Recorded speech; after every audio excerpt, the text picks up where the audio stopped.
Yesu ashimwe. Ndagira ngo dusangire ijambo ry'Imana rifite insanganyamatsiko ivuga gutabarwa n'Imana.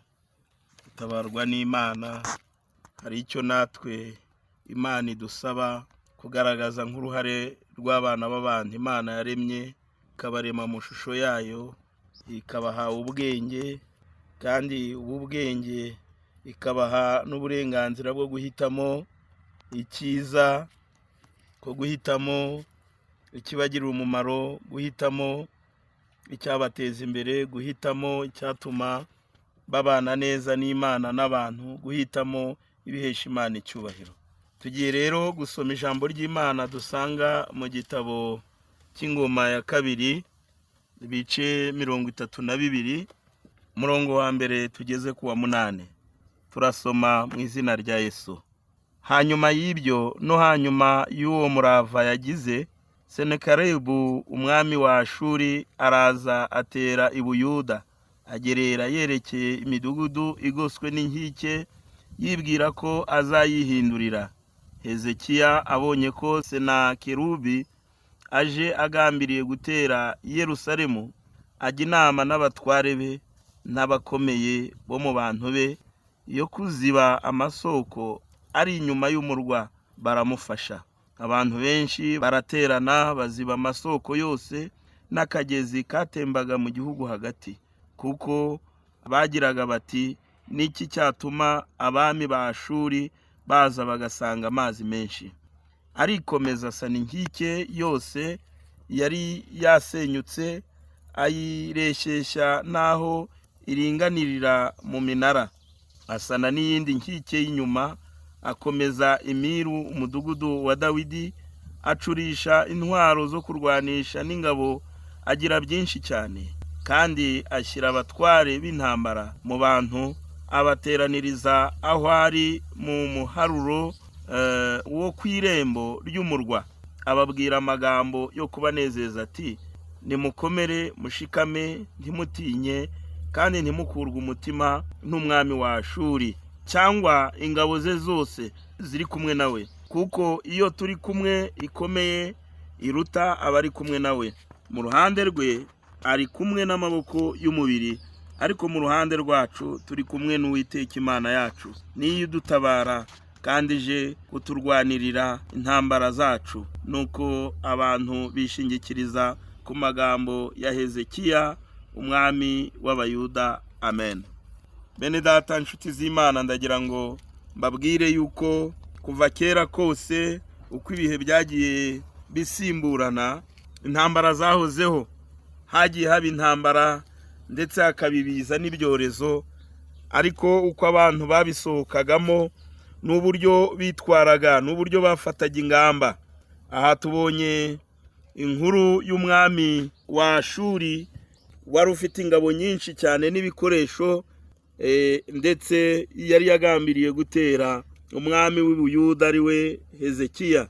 Umwami w'i Buyuda amaze kumenya yuko umwami wa Ashuri aje kumutera kandi afite ingabo nyinshi zisumbize, ndetse afite n'ibikoresho bikomeye by'intambara, icyo yakoze, Bibiliya itubwira ngo yegereye Imana, yashatse Imana, arasenga, ndetse agisha inama abatware be n'ibikomangoma, abantu bose arabiyegereza. Kandi bamaze kujya inama, bafata ingamba z'uburyo bafite kurwana urwo rugamba. Ijambo ry'Imana ryatubwiye ngo amasoko yose yagomba kuzana amazi aho muri icyo kibaya azungurutse inkike, barayayobya bayazana mu mudugudu wabo, hanyuma ngo basana inkike zose zirakomera. Ikindi arangije abwira abatware be n'abantu be bose amagambo yo kubakomeza, amagambo yo kubabwira ko nibashyira hamwe, nibiringira Imana, ndetse nibakora cyane bakaba bari kumwe, ko bazanesha urwo rugamba. Ku murongo wa 7 ababwira amagambo meza akomeye cyane, abakomeza arababwira ngo nimukomere mushikame, ntimutinye, kandi ntimukurwe umutima w'umwami wa Ashuri cyangwa se ingabo ze zose ziri kumwe nawe, ngo kuko iyo turi kumwe ikomeye iruta abari kumwe nawe. Imana nishimwe cyane. Abantu bashobora kuba bafite intwaro zikomeye, bafite abantu benshi, ingabo zikomeye, ariko batari kumwe, badafite Imana muri bo ibahumuriza, badafite ibyiringiro byo kunesha. Ariko ubwoko bwa Isirayeli, ubwoko bw'abayuda buyobowe n'umwami Hezekiya, yari azi ibanga ryo kunesha urugamba, yari azi ibanga ryo gutsinda urugamba. Yamaze kwitegura, amaze kujya inama nabo n'ibyo bakora byose, hanyuma ngo ategura abasirikari, agenda bashyira buri ku irembo ry'umurwa. Hanyuma ngo inkike zose arazisana kandi ashyiraho abarinzi. Arangije ngo arabakomeza, ababwira ko bari kumwe n'Imana yabahamagaye, nibakora buri wese agakora umurimo we ahawe, byanze bikunze bazanesha.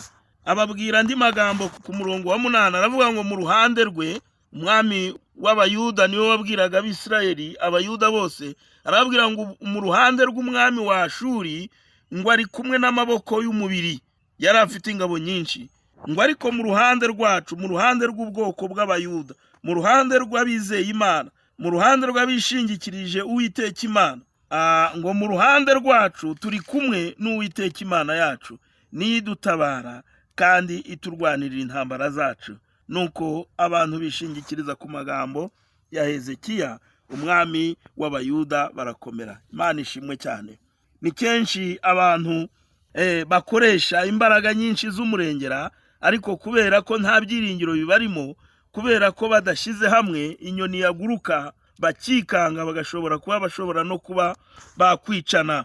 Ariko Hezekiya yari yateguye abantu be, arababwira ngo icyo mugomba gukora kugira ngo Imana idutabare, nuko mugomba, buri wese agomba kumenya icyo agomba gukora, inshingano ziwe, kandi agafata ingamba, kandi akizera Imana aho ari hose arimo akora, yirinze, akamenya yuko Imana ariyo iturwanira urugamba. Imana ishimwe cyane. Nibyo dufite intambara zikomeye, buri wese afite intambara arwana, yaba y'imibereho cyangwa n'izindi ntambara tutazi, ariko urugamba dusangiye uyu munsi ni urugamba rukomeye rwo kurwanya iki cyorezo cya COVID-19, aho twese tugomba kwitwararika mu kubahiriza amabwiriza yatanzwe na Minisiteri y'Ubuzima kugira ngo tubashe kurwanya iki cyorezo, tugihashye. Ariko kandi ntitugomba kugira ubwoba, tugomba kukirwanya, tukitwararika, amabwiriza tuyubahiriza, ariko buri wese mu nshingano ziwe, mu murimo wiwe agakora cyane, kugira ngo kitazadusigira ubukene, kugira ngo kitazoreka ubukungu bwacu. Imana idufashe cyane. Buri wese agafata ingamba uburyo akora mu mpano Imana yamuhaye, hanyuma kandi akirinda.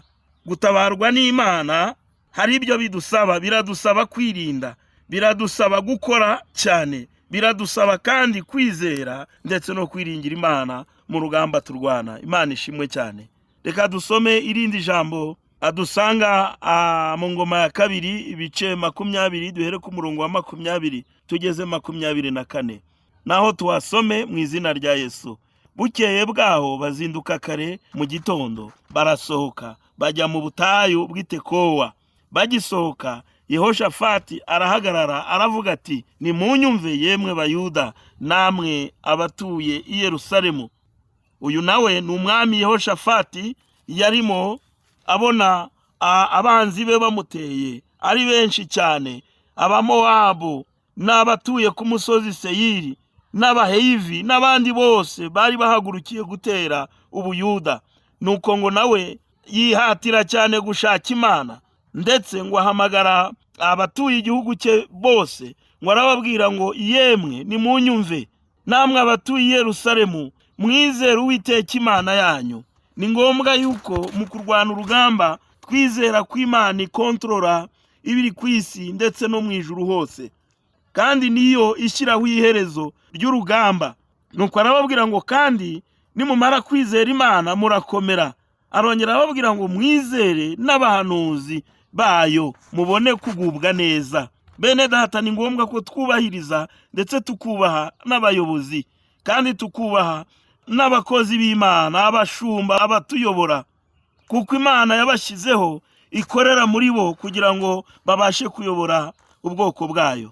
Ku murongo wa 21, nuko amaze kujya inama n'abantu, ashyiraho abo kuririmbira Uwiteka. bagahimbaza ubwiza bwo gukiranuka kwe, barangaje imbere y'ingabo bavuga bati, nimuhimbaze Uwiteka, kuko imbabazi ze zihoraho iteka ryose. Batangiye kuririmba no guhimbaza Uwiteka, ashyiraho abo gucira igico Abamoni n'Abamowabu n'abo ku musozi Seyiri bari bateye i Buyuda, baraneshwa, kuko Abamoni n'Abamowabu bahagurukijwe no gutera abaturage bo ku musozi Seyiri ngo babice babarimbure rwose. Nuko bamaze gutsemba ab'i Seyiri, baherako barahindukirana bararimburana. Hanyuma Abayuda bageze ku munara w'abarinzi wo mu butayu, basanga ingabo zose zabaye imirambo irambaraye hasi, ari nta n'umwe wacitse ku icumu. Imana ishimwe cyane. Bene data, ndagira ngo mbabwire neza yuko iyo abantu bashyize Imana imbere, iyo abantu bagiye inama bagafata ingamba nzima zo kwirinda uburyo bagomba kurwana urugamba, uburyo bagomba gukora, buri wese mu ruhande rwiwe, mu by'ukuri urugamba bari kurwana kuko baba bari kumwe n'Imana bararunesha. Haleluya. Insanganyamatsiko nababwiye yo gutabarwa n'Imana, hari ibyo Imana idusaba, kuko Imana ikorera mu bantu kandi igakoresha abantu kugira ngo urugamba turuneshe. Nuko dusabwa kwirinda muri byose, tukirinda nimba hari amabwiriza yatanzwe buri wese akayubahiriza, tukirinda umuntu ku giti cye, tugafasha ndetse n'abo mu miryango yacu kwirinda. Ikindi tugafasha n'abandi dukorana kwirinda. Hanyuma buri wese mu murimo ahamagariwe akawukora cyane. Ijambo ry'Imana ratubwira ngo umurimo wose werekejeho amaboko uwukorane umwete ushishikaye, kugira ngo ubashe kwiteza imbere. Kandi niwiteza imbere uzaba uteje imbere umuryango, uzaba uteje imbere itorero, uzaba uteje imbere igihugu. Imana ntabwo ikunda abanebwe, ntabwo ikunda abanyabute. Irashaka ko buri wese akora agatungwa n'imirimo y'amaboko yiwe. Imana nishimwe cyane. Mu gutabarwa n'Imana, Imana irashaka ko dukora cyane kugira ngo tubashe kubona ibidutunga, ndetse tuyubahe kandi tuyubahishe n'ibyo yaduhaye. Imana nishimwe cyane. Mu gutabarwa n'Imana turasabwa kwizera Imana no kuyiringira muri byose dukora, kugira ngo Imana ibashe gushyirwa hejuru. Kandi mu by'ukuri kuko tubonye izi nkuru zombi, ari iy'umwami Hezekiya ndetse n'umwami Yehoshafati, n'abami b'ubwoko bw'Abayuda, mu ntambara bahuye nazo biringiye Imana, bashatse Imana, ndetse bahamagarira n'abantu bayoboye gushaka Imana, gusenga no kuyizera, kandi babashishikariza kugira ibyo bakoze kugira ngo babashe kurwana urugamba bagiye bahura narwo. Kandi Bibiliya itubwiye yuko bagiye banesha batanavunitse cyane. Imana rero idushoboze bene data, natwe muri iki gihe cy'urugamba turi kurwana turwanya iki cyorezo cya coronavirusi, kimaze gutsemba abantu benshi, kimaze kwica abantu benshi mu bihugu bitandukanye. Muri iki gihugu cyacu dufata ingamba zikomeye, komeze kubahiriza amabwiriza yashyizweho, kandi mu by'ukuri dukore cyane kandi dusenge, kwiringira Imana. Imana yacu niyo izashyiraho iherezo ry'iki cyorezo, kuko izi mpamvu nta na kimwe kiba ahangaha ku isi Imana itakibona. Imana ni kontrol isi n'ijuru. Mu gihe cyagenwe bene data, Imana izashyiraho iherezo ry'iki cyorezo. Ndabasabira kandi nanjye nisabira kugira ngo dukomeze gukora inshingano zacu, hanyuma tuzabona gutabarwa n'Imana. Mwami Yesu, turagushimiye, uhabwe icyubahiro kubw'ijambo ryawe, kandi ijambo ryawe rikomeze kutumurikira, tubone ubwenge bwo gukomeza kwitwara neza no gukora cyane. Tubisabye Imana mu izina rya Yesu, amen.